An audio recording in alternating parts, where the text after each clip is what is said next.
I we're on page 356. 356. Let's say for the third time, tonight is the Yortzeit of the Arizal, and it's fitting to the first halakha we're going to do is from the Arizal.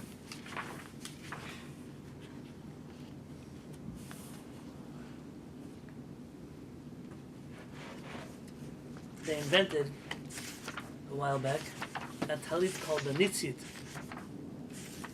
which is like an undershirt, but it's tzitzit. It's brought up a wave of halachic discussion because it was the first time in a long time that people made a talit, a tzitzit really, that had sewn sides. Al pi dat Rabbeinu Harizal, according to the opinion of the Harizal, en lasot sharvulim letalit katan.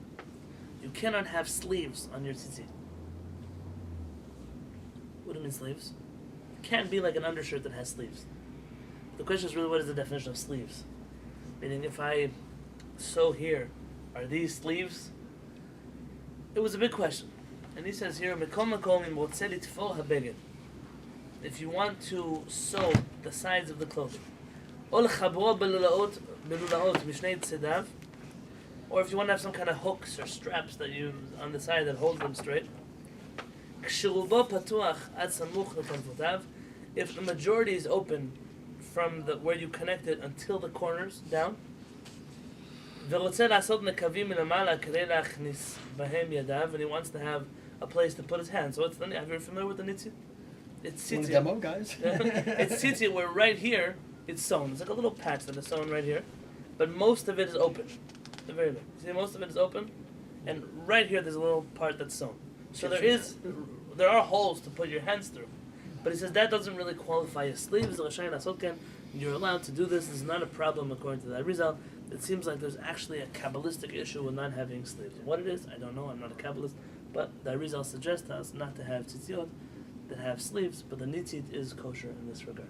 Have you ever seen tzitziot with sleeves? No, and I'm assuming the reason is because the army, they With have like sleeves? T-shirts. T-shirts, it's Yeah. like T-shirt. with sleeves. Yeah. Yeah, I mean it's like That may be for regulation reasons, if it's No, the army doesn't all. They don't all have sleeves. I've seen the army tzitziot without sleeves. No, we but had the these army, but were, I've seen T-shirts. but these were You have seen shirts. It's the t-shirts thing. either? It's the thing. These were like T-shirts, and they were trying to convince me to buy one when I was at the hotel. Interesting. Well, near there. So these people didn't It's- study that Arizal. Yeah, it's T-shirts, clothes. but they had That's the thing. T-shirts, but they had just like there was a little tiny split at the bottom. Yeah, they It put was like a little vent. tiny split at the bottom, and then they put the tzitziot. I guess This it's seems to be agreed upon from Yeah. Yemen to the Sephardic countries to the Ashkenazi countries that they don't have sleeves on tzitziot. This is not a thing. I think the philosophy there was so if you had to like work out, then it was lighter weight. Interesting. Okay, listen, it's not prohibited. That result just says not a good idea. So I stay away from things that result says not a good idea. If you can, you know, it's one of those things. That result gives a good suggestion. Take it. All right, we finished Siman Yud Ted Zayin. Kol Kavod. Siman Tov, Mazal Tov, Mazal Tov, Siman Tov, Siman Tov. Mazal Tov, Siman Tov, Siman Tov, Mazal Tov. Could have had 3 meals in the last week. Yehelanu, Yehelanu, Lemor Yisrael. Yehelanu, Yehelanu, Lemor Yisrael. David Melech Yisrael, Chai v'kayam. David Melech Yisrael, Chai v'kayam. All right, this next chapter.